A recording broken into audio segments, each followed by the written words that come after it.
Script. क्या team India में नए कोच की एंट्री तय हो चुकी है? क्या बीसीसीआई ने खुद गंभीर के विकल्प की तलाश शुरू कर दी है? और क्या अब बहुत जल्द गौतम गंभीर की विदाई का रास्ता साफ होने वाला है? आज की ये कहानी सिर्फ अफवाहों की नहीं है। आज की ये कहानी है नाकामी, जिद, सत्ता की चुप्पी और उस अंदरूनी दबाव की जो अब बीसीसीआई के गलियारों में साफ महसूस किया जा रहा है। देखिए, दिसंबर 2025 के आखिरी हफ्ते में जो कुछ हुआ है उसने भारतीय क्रिकेट को हिलाकर रख दिया है। ऊपर से बीसीसीआई भले ही बयान दे रही हो कि सब ठीक है, लेकिन अंदर खाने जो आग लगी है उसकी गर्मी अब बाहर तक आने लगी है। और इस पूरी आग के बीच में एक नाम सबसे ज्यादा जल रहा है, गौतम गंभीर। सबसे पहले बात करते हैं उन अफवाहों की जिनसे पूरा बवाल शुरू हुआ। खबरें आई कि गंभीर को टेस्ट कोच के पद से हटाया जा सकता है। कहा गया कि बीसीसीआई ने वीवीएस लक्ष्मण से संपर्क किया रेड बॉल टीम की कमान सौंपने के लिए। सोशल मीडिया पर हंगामा मच गया। कुछ लोग खुश हुए, कुछ डर गए और कुछ ने सीधा सवाल दाग दिया, आखिर गंभीर को इतनी छूट क्यों? अब जरा पीछे चलते हैं, क्योंकि बिना आंकड़ों और शर्मनाक सच्चाई को देखे इस सवाल का जवाब नहीं मिलेगा। गंभीर की कोचिंग में टीम इंडिया ने घर पर वो किया है जो पिछले 15-20 साल में कभी नहीं।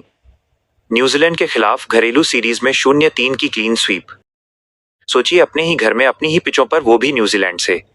और अगर किसी को लगा कि ये बस एक हादसा था तो दक्षिण अफ्रीका ने आकर उस भ्रम को भी तोड़ दिया। 0-2 की हार। अब कोई मुझसे ये मत कहना कि ये ट्रांजिशन फेज है। भाई, ट्रांजिशन का मतलब ये नहीं होता कि घर में घुसकर मेहमान आपको पीट के चला जाए। ट्रांजिशन का मतलब ये नहीं होता कि टेस्ट क्रिकेट में भारत 6ठे नंबर पर लुढ़क जाए। हाँ, आपने सही सुना। वर्ल्ड टेस्ट चैंपियनशिप संगीत की अंक तालिका में टीम इंडिया 6ठे स्थान पर है। यह वही भारत है जो एक समय फाइनल का पक्का दावेदार माना जाता था। और यहां से सवाल उठता है, जिम्मेदार कौन है? खिलाड़ी नहीं, कप्तान आंशिक रूप से, लेकिन सबसे बड़ा जिम्मेदार होता है कोच। रणनीति, टीम चयन, प्लेइंग 11, माइंडसेट, यह सब कोच का काम होता है। और यहीं पर गंभीर पूरी तरह एक्सपोज हो जाते हैं। गंभीर का सबसे बड़ा रोग क्या है? उनकी जिद, मैं सही हूं, बाकी सब गलत है वाला एटीट्यूड। चाहे टीम कॉम्बिनेशन हो, चाहे अनुभवी खिलाड़ियों को साइडलाइन करना हो, या फिर घरेलू टेस्ट में अजीबोगरीब प्रयोग, गंभीर हर बार वही करते दिखे जो उन्हें ठीक लगा, नतीजा चाहे जो हो। अब आते हैं उस वीवीएस लक्ष्मण वाले एंगल पे। खबर उड़ी कि बीसीसीआई ने लक्ष्मण से रेड बॉल कोच बनने के लिए बात की।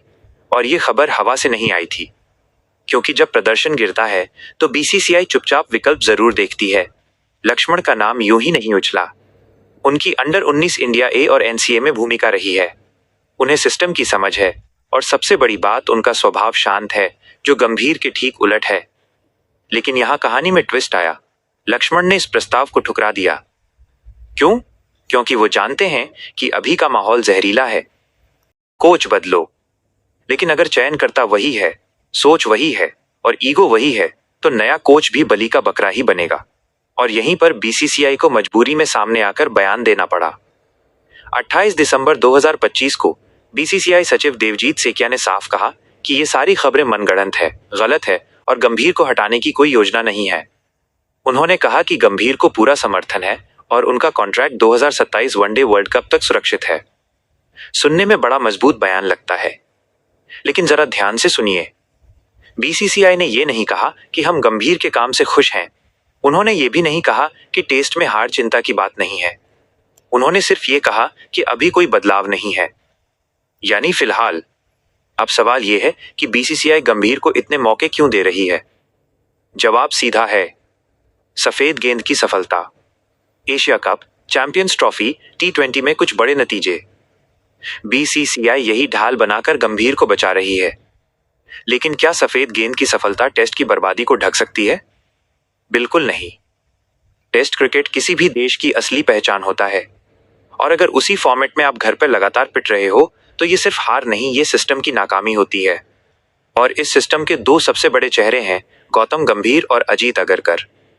हाँ, अगरकर।